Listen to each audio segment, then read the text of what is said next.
I'll begin by reminding you, when you see this, where you see that this is all the information you get in the question, okay? Motion questions, because there are so many different angles for how you can approach all the dozens of different motion questions there are, right? The information they give you is intended to be a signal. It's meant to say, okay, here's kind of the avenue you want to go down. Good morning. There is going to be one or two better ways of approaching this than others, okay? So you have a look and you see what we've got is acceleration as a function of x. I shouldn't say, oh yeah, F is okay, I haven't used that, right? Acceleration is a function of x, and then we need to get to velocity, also as a function of x, okay? Now time will come in later. Oh, I should say, they did tell us an initial condition. What is it? Initially, I think we're at the origin, and what's the velocity? What's the velocity? 2. Great. So time is going to come into play, thank goodness, okay, because it's going to have to come in. But at the beginning, we are not interested in time, okay? We're interested in acceleration, velocity, and displacement in terms of each other, okay?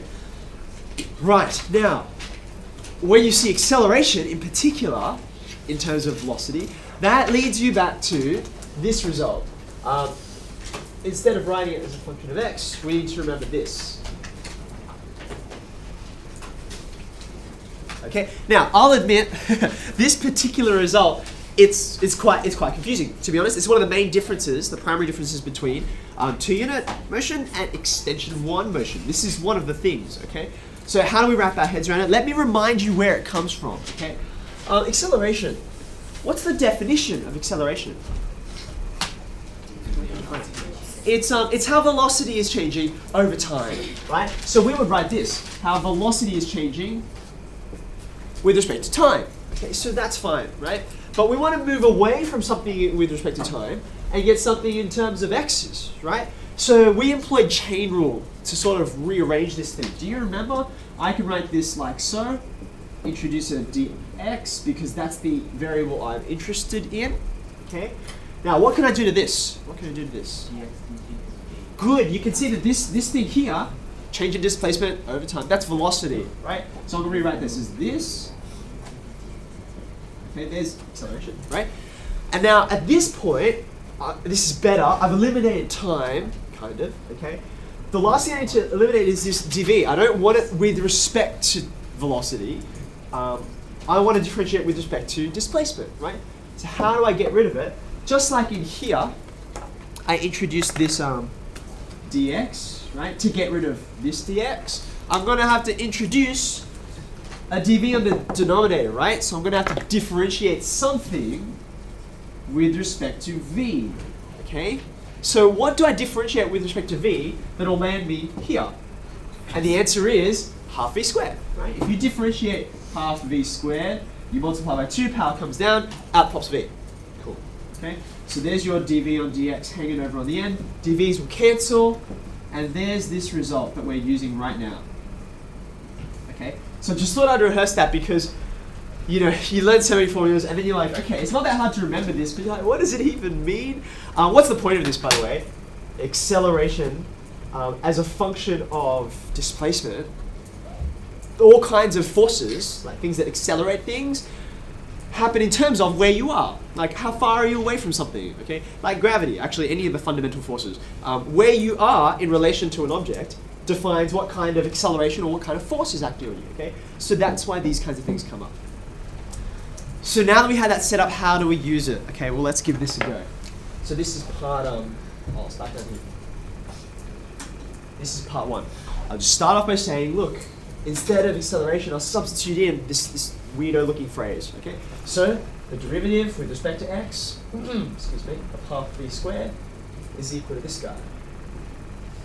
Should put brackets there. Okay, so you can see, now my job is to get to the v on its own. Okay, get to the v on its own. Right, before I do integrate, right, you can see I've got my d on dx here, and this is all in terms of x. I might just tidy this up a little bit because it's kind of a mess. there's only one term on the denominator, so I can just divide through, right? No problems, okay?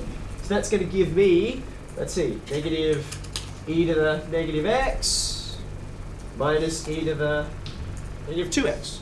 So far, so good? And that's really nice. That's easy, super easy to differentiate, okay? So there's my derivative. So now I'll integrate. You can go ahead and write your integral notation, but I think this is such a simple integral that we can just go straight to the actual indefinite integral, right? Derivative of negative e to the negative x will be e to the negative x, right? Sorry, I should have said integral. Because if I differentiate this, you get back there, okay? How about this? We're almost the same. What difference does the two make? I'll need a half to compensate, right? Is that all right? You can see I can differentiate back, and then of course, because I integrated, no boundaries, I get my constant, okay? Great, now, at this point, how do I get that constant? How do I evaluate it?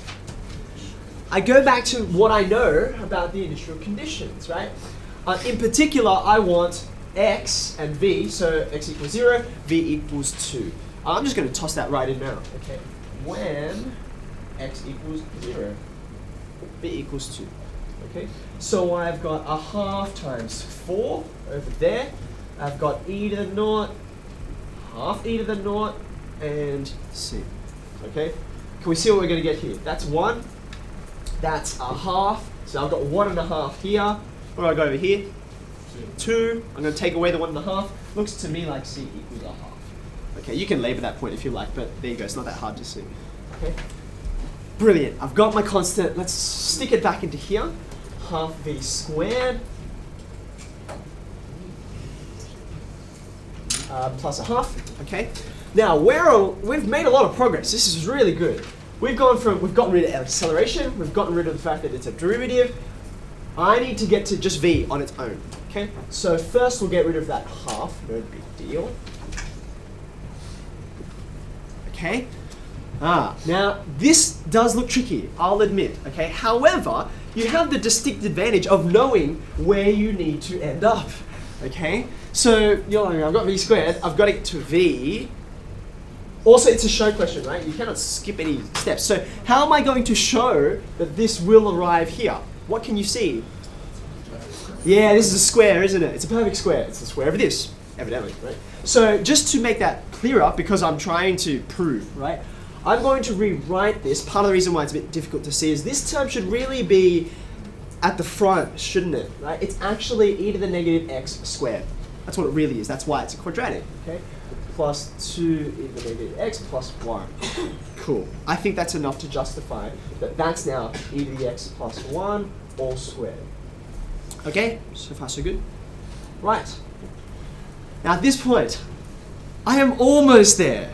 But I'm not there, am I? What's missing? What's in between here and my final line? Plus or minus, good. Okay. So you cannot just say, well, I need to get there, so I'll just take the positive one, right? Now there is a reason why we only have to take the positive one. What is the reason? Okay, so whatever equation we end up with, right, it must satisfy these values. Or maybe I should put it the other way. These values must satisfy whatever I get here. Okay, so I would say, but. Okay, now which values will I put in? Again, it's going to be these guys, right? Okay. I don't even need the particular value of the velocity. I can just say, but when x equals 0, v is positive. That's all I need. I just need to pick which case, right? It's 2, which is positive. So therefore, v equals this one, the positive one, only, as required. Cool.